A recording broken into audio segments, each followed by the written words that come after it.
आणि दिलेर खान साहेब म्हणतात, शंभूराजे तुम्हाला हा हत्ती आलमगीरने बक्षीस म्हणून दिलाय. शंभूराजे आनंदी झाले, खुश झाले. पण दिलेर खान म्हणतोय, शंभूराजे ये हाथी तो इतना बड़ा है और तुम तो इतने छोटे हो. हाथी तो इतना बड़ा है और तुम तो इतने 9 साल के हो.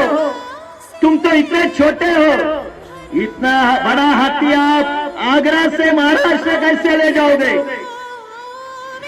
तेव्हा शंभूराजांनी सांगितलं दिलेर खानला, खान साहब ये तो जानवर है, इसके ऊपर बैठ कर जाएंगे, नहीं आया तो खींच कर ले जाएंगे.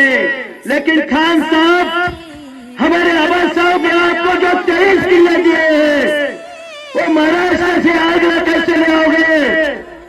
हा बाणेदारपणा आणि हा स्वाभिमान हा शंभूराजांनी दिलेर खानाच्या डोळ्यामध्ये डोळे घालून औरंगजेबाच्या समोर कुणाची छाती करायची ताकद नव्हती, तिथे बाणेदारपणे उत्तर देणारे हे शंभूराजे होते.